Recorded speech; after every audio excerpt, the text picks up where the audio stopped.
संगमनेर शहर व तालुक्यातील राज्य सरकारी कर्मचारी संघटना न्याय हक्कासाठी बेमुदत संप दिनांक 21 एप्रिलपासून 2026 तहसील कार्यालय आपले ठाण मांडून बसले आहे। राज्य सरकारी कर्मचारी मध्यवर्ती संघटना तलाठी व मंडलाधिकारी संघटना यांच्या न्याय हक्कासाठी हे बेमुदत उपोषण बंद आंदोलन करण्यात आले आहे। यावेळी संघटनेचे सर्व कर्मचारी मोठ्या संख्येने उपस्थित होते आणि हा संप अजून किती दिवस सुरू राहील हे त्यांनाच माहिती। हमारी मांगे पूरी करो, हमारी मांगे पूरी करो, हम सब एक है, हम सब एक है, कर्मचारी एकजुटीचा विजय असो। तुम्ही इकडे आल्यावर इकडे थोडंसं पुढं हो ठीक आहे।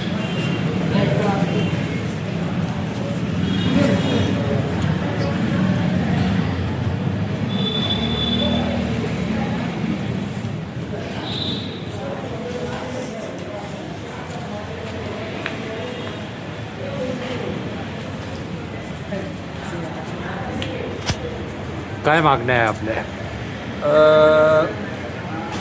पूर्ण महाराष्ट्र राज्याच्या मध्यवर्ती शासकीय कर्मचाऱ्यांचा हा संप आहे। म्हणजे याच्यामध्ये शासनाचे पूर्ण सर्व विभागातले कर्मचारी या संपात सहभागी आहेत। प्रमुख मागण्या आहेत जुने पेन्शन योजनेची, त्याच्याबरोबर इतरही मागण्या आहेत, परंतु सगळ्यात महत्त्वाची मागणी जी आहे ती जुनी पेन्शन योजना 2004 पासून बंद झालेली आहे, ती चालू करण्याबाबत प्रमुख मागणी आहे। त्याच्यानंतर 353 जो शासनाने शिथिल केला आहे तो परत पहिल्यासारखा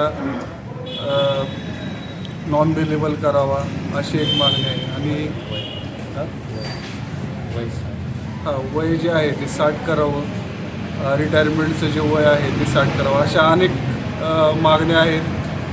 शासनाला वारंवार आपण निवेदन मध्यवर्ती संघटनेच्या मार्फत दिलेलं होतं, परंतु त्या मागण्यांचा कोणत्याही प्रकारे विचार न झाल्यामुळं अखेरीस